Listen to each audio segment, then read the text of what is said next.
Vietnam is defined by geographic extremes.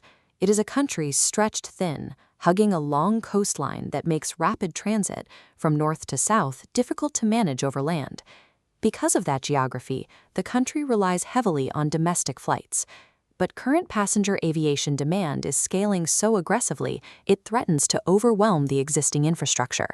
This data shows the scale of the challenge. Projections indicate a jump to nearly 295 million passengers annually by 2030 and over 500 million by 2050.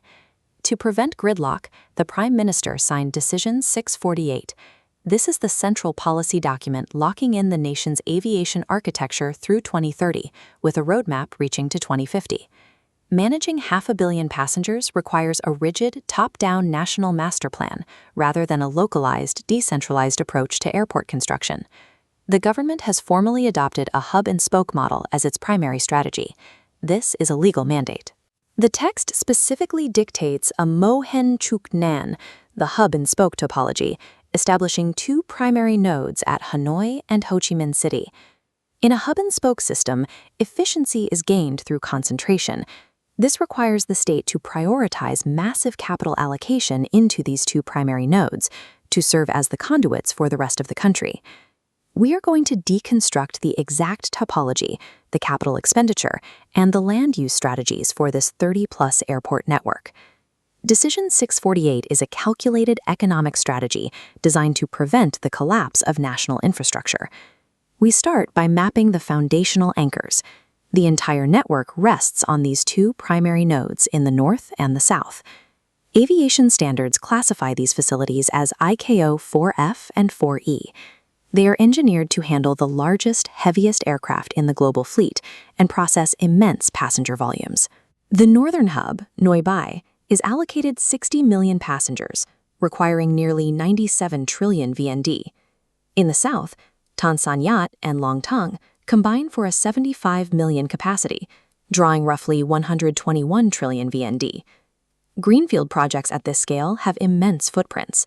Long Tung alone requires exactly 5,000 hectares of land and 109 trillion VND to construct. Acquiring contiguous land at that scale introduces logistical friction and displacement, creating significant upfront financial risk. These two megahubs consume a staggering portion of the national budget. This creates a severe capital constraint when planning for the rest of the country.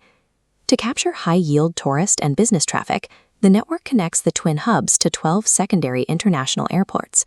Lines trace from the hubs to facilities located along the coast and critical regional borders, forming the second layer of the topology. These secondary nodes are significant infrastructure assets, seen in the expansive international terminal at Cam Ranh.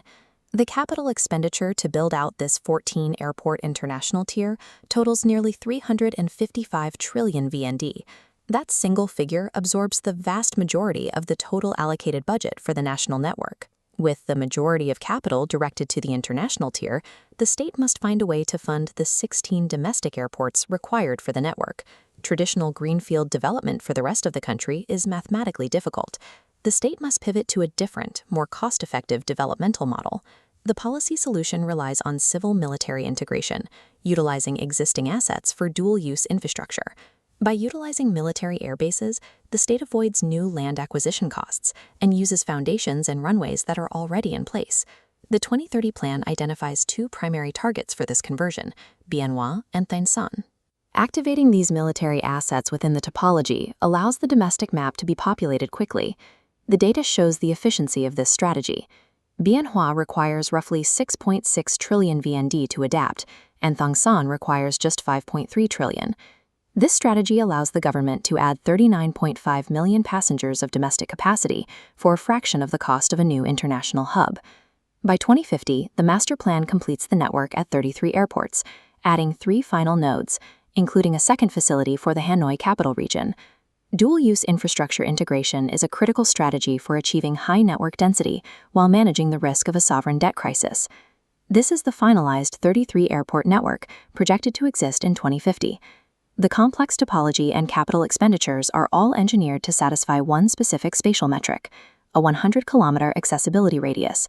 When applied to every node, it creates an overlapping web spanning nearly the entire country. Decision 648 explicitly targets this coverage, mandating that over 95% of the population has access to an airport within 100-kilometer radius.